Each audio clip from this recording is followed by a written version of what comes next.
We're going to start your new project, Fall Pumpkins. You need a piece of square black paper and a pencil. I, however, am going to use a white crayon so that you can see what I'm drawing when I'm drawing it.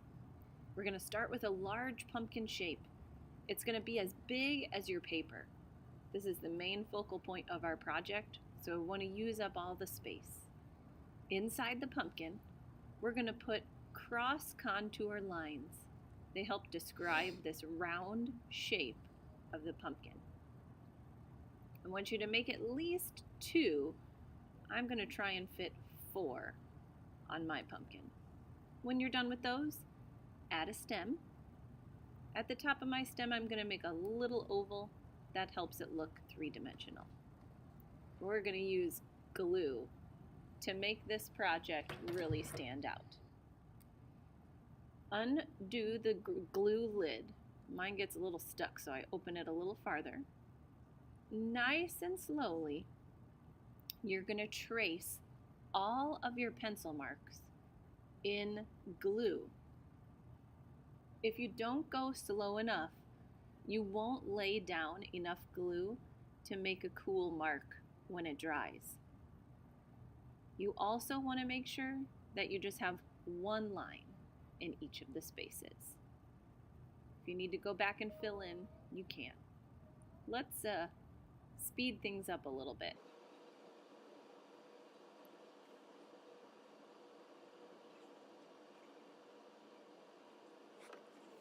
After you're done with the glue, we're going to give it a whole week to dry before we color it in.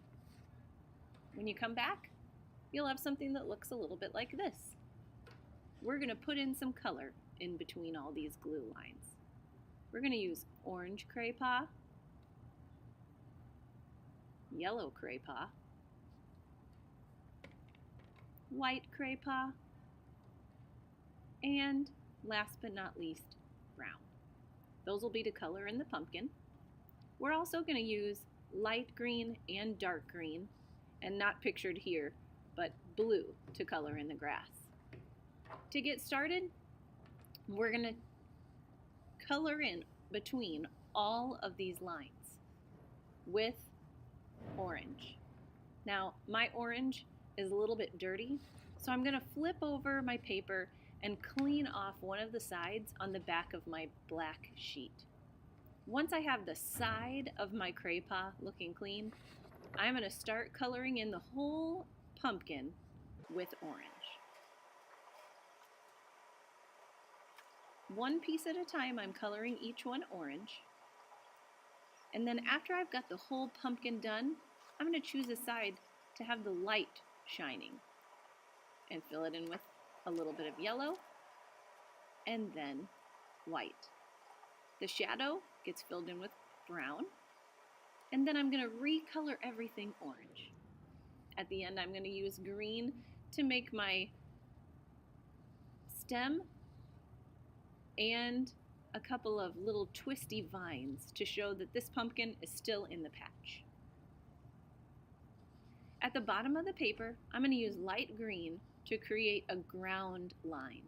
I want the ground line to go behind my pumpkin, not under it. Then I'm going to use the side of my Cray-Pas to color all of those lines, or all of the underneath part of that line, I should say, green. That's going to show the grass in my field.